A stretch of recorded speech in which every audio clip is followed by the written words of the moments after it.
எல்லாருக்கும் வணக்கம். இன்னைக்கு இருக்கக்கூடிய மாடர்ன் டெக்னாலஜியில் சின்ன ரிமோட்லேருந்து பெரிய பெரிய ஏரோப்ளேன் வரைக்கும் எல்லாத்துலேயுமே பேட்டரி அப்படிங்கிறது ரொம்ப ரொம்ப ரொம்ப இம்பார்ட்டண்ட்டான ஒரு விஷயமா இருக்குது. இன்றைக்கி இந்த வீடியோவில் எது பற்றி பார்க்க போகிறோன்னா அந்த மாதிரியான ஒரு பேட்டரி டெக்னாலஜி பற்றி தான் பார்க்க போகிறோம். இது வந்து எல்லாத்தையும் விட வேறு லெவலான ஒரு டெக்னாலஜி தான். இந்த பேட்டரியில் நீங்கள் ஒரு தடவை சார்ஜ் போட்டால் போதும், ஒரு நாள் இல்லை, 2 நாள் இல்லை, 1 வருஷம் இல்லை, 10 வருஷம் இல்லை, 28,000 வருஷம் இந்த பேட்டரியில் சார்ஜ் குறையவே குறையாது அப்படிங்கிற மாதிரி சொல்கிறாங்க. அது எப்படி கொஞ்ச நேரம் நம்ம பேட்டரியில் சார்ஜ் போட்டாலே 1 நாள் 2 நாள் வரதே பெரிய விஷயம். அது எப்படி 28,000 வருஷம் அதுவும் தமாதோண்டு இருக்கக்கூடிய ஒரு சிப்பில் பேட்டரி இருக்கும் அப்படின்னு கேட்டிங்கன்னா இருக்கும். அது எப்படி அப்படிங்கிறது தான் இன்றைக்கான வீடியோவில் டீட்டெயிலாக பார்க்க போகிறோம். இந்த டெக்னாலஜி வந்தால் என்ன அட்வான்டேஜ் இருக்குது, டிஅட்வான்டேஜ் இருக்குது அப்படிங்கன்னு எனக்கு தோணுன ஒரு சில விஷயம், அந்த நான் படித்த ஒரு சில விஷயத்தை இதில் கம்பைன் பண்ணி அப்படியே தெரிச்சு விட்டுருப்பேன். ஸோ இந்த வீடியோ கடைசி வரையும் ஸ்கிப் பண்ணாமல் பாருங்கள். நான் சொல்கிறது ரொம்ப ரொம்ப இன்ட்ரெஸ்டிங்காக இருக்கும். வாங்க வீடியோக்குள்ளே பார்க்கலாம்.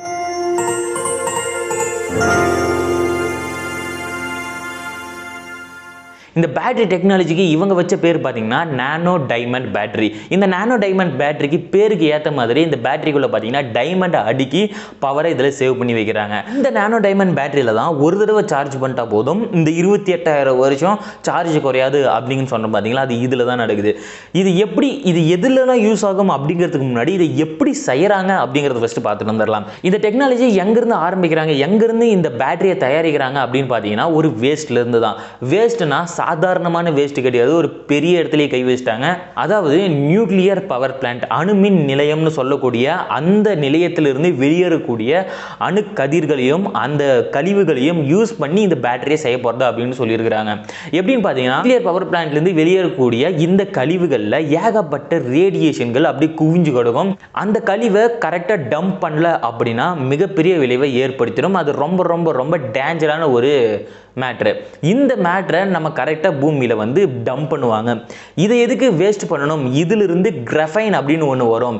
இந்த கிராஃபைனை யூஸ் பண்ணி கார்பன் 12 கார்பன் 14 கார்பனை யூஸ் பண்ணி நம்ம ஒரு டைமண்டை மேக் பண்ணுவோம். அந்த டைமண்டுக்குள்ளே இந்த சார்ஜஸை வச்சா ரொம்ப நாளைக்கு இருக்கும் அப்படிங்கிற மாதிரி ஒரு டெக்னாலஜியை கண்டுபிடிச்சிருக்கிறாங்க. இந்த டைமண்டை பார்த்தீங்கன்னா அந்த சிப்புக்குள்ளே அடுக்கடுக்காக வச்சு அதிலிருந்து பவரை எடுக்கிறது அப்படிங்கிற மாதிரி இந்த டிசைனை சொல்லியிருக்கிறாங்க.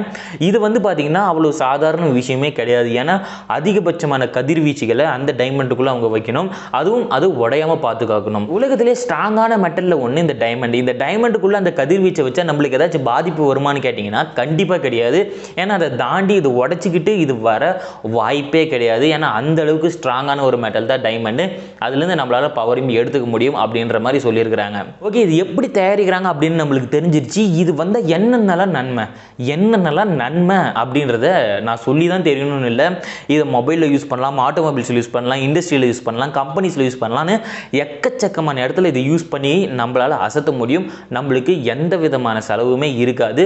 இதை ஒன்லி வாங்குற செலவு மட்டும்தான் இருக்கும். இது எல்லாமே அட்வான்டேஜஸ். நம்ம மொபைல் ஃபோனில் யூஸ் பண்ணால் நினச்சி பாருங்கள், ஒரு மொபைல் ஃபோனை வாங்கிட்டா நீங்கள் லைஃப் டைம் சார்ஜ் போடவே தெரியாது. அதில் சார்ஜ் போட்டு கூட கொடுக்க மாட்டாங்க போல்.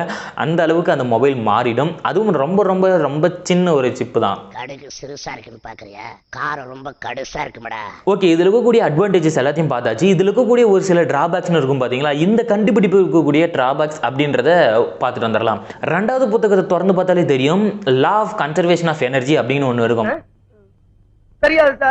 அதாவது energy is neither created nor destroyed, it can be transfer from one form of energy to another form of எனர்ஜின்னு ஒரு லைன் கொடுத்துருப்பாங்க. சத்தியமா தெரியாது சார். இது என்ன அப்படின்னு பார்த்தீங்கன்னா ஒரு எனர்ஜியை ஆக்கவோ அழிக்கவோ முடியாது.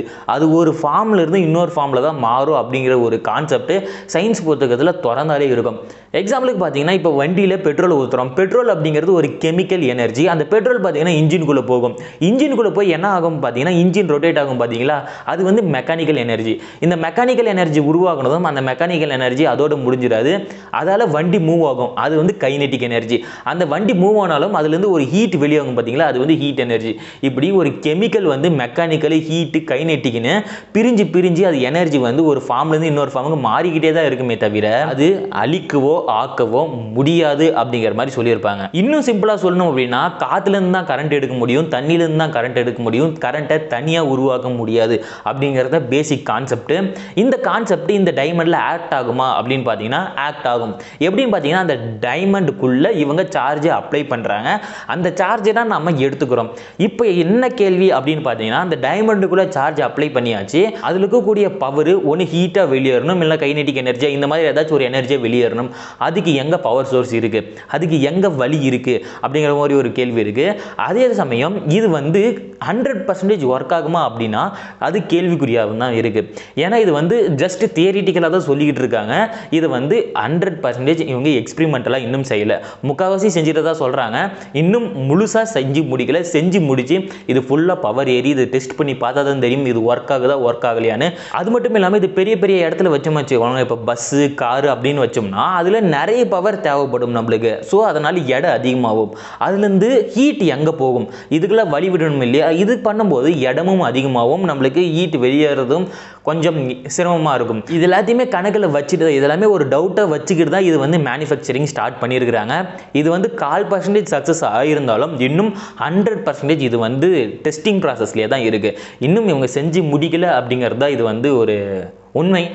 ஆனால் இந்த டெக்னாலஜி மட்டும் ஒர்க் ஆகி நம்ம இந்தியாவுக்குள்ளேயோ உலகத்துக்குள்ளே வந்துருச்சு அப்படின்னா வேறு லெவலில் இருக்கும். ஒன்று மொபைல் ஃபோனாக இருக்கட்டும், எதுவாக இருந்தாலும் சரி, சார்ஜே போட தேவையில்ல, ஆட்டோமேட்டிக்காக எல்லாமே இயங்க ஆரம்பிச்சிடும். வேறு லெவலில் ஒரு ரெவல்யூஷனை இந்த டைமண்ட் பேட்டரி, நானோ டைமண்ட் பேட்டரி வந்துருச்சு அப்படின்னா வேறு லெவலில் ஒரு புரட்சி தான் பண்ணும் அப்படிங்கிறத சொல்லிக்கலாம். ஸோ இன்றைக்கான வீடியோ அவ்வளோதான். இந்த மாதிரி அடுத்து ஒரு சூப்பரான இன்ட்ரெஸ்டிங்கான வீடியோவில் வந்து சந்திக்கிறேன். ஸோ இந்த வீடியோ அவ்வளோதான். இந்த வீடியோ உங்களுக்கு பிடிச்சிருந்துச்சுன்னா உங்கள் ஃப்ரெண்ட்ஸுங்களுக்கு இந்த வீடியோ ஷேர் பண்ணுங்கள். மறக்காமல் கீழே இருக்கிற ரெட் கலர் சப்ஸ்கிரைப் பண்ணி கிளிக் பண்ணி சப்ஸ்கிரைப் பண்ணிவிட்டு, இல்லை அப்படின்னா இந்த இடத்துல கொடுத்துருக்குறேன், இதை கிளிக் பண்ணி சப்ஸ்கிரைப் பண்ணிக்கோங்க. இங்கே 4 வீடியோ இருக்கும், இதை கிளிக் பண்ணி ஏதாச்சும் பார்க்குறதுனா பாருங்கள். ஸோ இன்றைக்கான வீடியோவில் தான் மறுபடியும் சூப்பரான வீடியோவில் வந்து சந்திக்கிறேன். அதுவரையும் உங்களுக்கும் குட் பை.